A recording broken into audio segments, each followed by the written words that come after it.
the Adivasi community, which is so spread out across India, but for the longest time hasn't had their adequate representation in Indian politics, or for that matter in some of the highest chairs of this country. All of that has changed now with Droupadi Murmu being sworn in as the President of India. So as far as President Murmu is concerned now, there are many firsts. As I said, she is now the first president from the Adivasi community. She is also the youngest president that we've had at 64. I know that sounds like a number that's kind of unbelievable, but the reality is that all the presidents we've had were more or less 65, 70 plus. So she's the youngest president. The first time that we've had a president who's been born after independence. So that's another first there. The second woman president of the country after, of course, Pratibha Patil.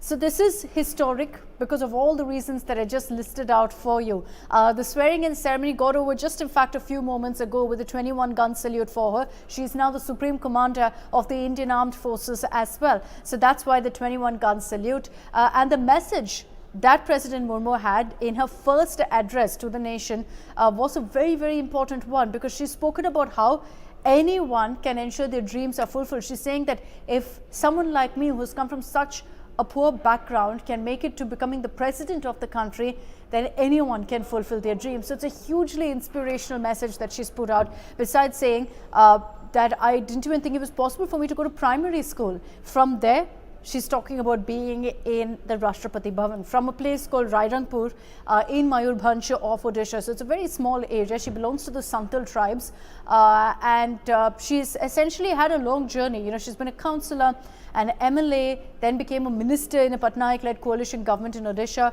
then governor of Jharkhand. She was the first woman governor of Jharkhand, and now the president of the country. So her journey is a hugely inspiring one, especially if you also hear about the kind of personal tragedies that she's had to overcome, whether it's about losing her family, losing her children. She's overcome all of that to become the president of the country today, which is why it's so important to talk about this moment.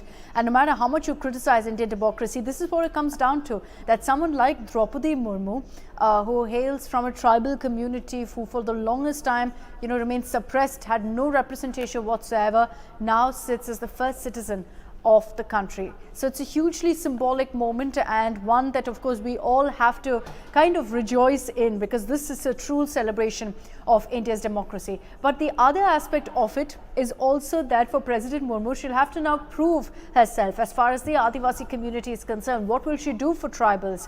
Beyond symbolism, what else can actually happen? There'll be a big question mark on that, which is why even as the opposition has tried to politicize, saying that this is nothing but optics, we'll keep that aside for today, because today is about celebrating the historic significance, but we will ask those questions about what President Murmu can actually do for the Adivasi community, and I'm referring to in terms of empowering them, in kind of protecting and promoting their culture, their heritage. All of that will be very keenly watched, because her selection, her election as the president has led to so much celebration across the country, but it is also going to lead to a lot of scrutiny for President Murmu on what she really does for the empowerment of her community. But as far as her message today to the nation was concerned, hugely inspiring one, where she spoke about serving the nation, being thankful for the opportunity to serve the nation. She was sworn in, of course, with all dignitaries present.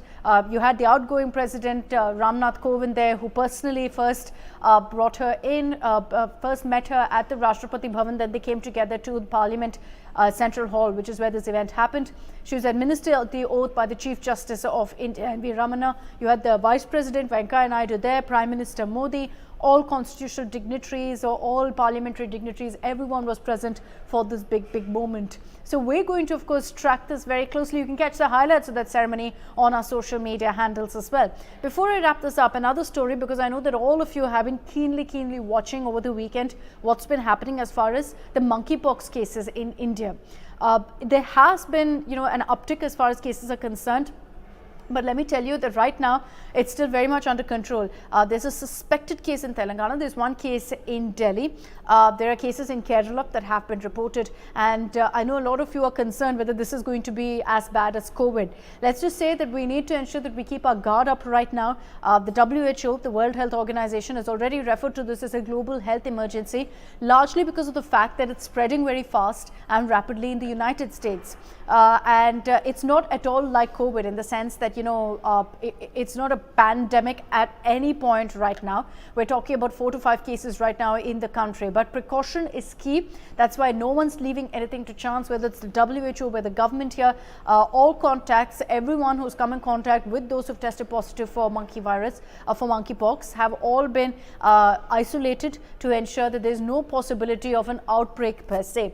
So at this point, precaution is key on that front as far as monkeypox is concerned. If you face any of the symptoms, I'm talking about fever, high-grade fever, a splitting headache, you've got very bad rashes, blisters on your skin, ensure you approach the authorities immediately, because those are all symptoms of monkeypox. But there's absolutely no reason to freak out or panic. Yes, monkeypox does spread through air, via air, and through any contact, much like COVID on that front. But it's still something that's very much under control, and it's up to us really to ensure it stays that way.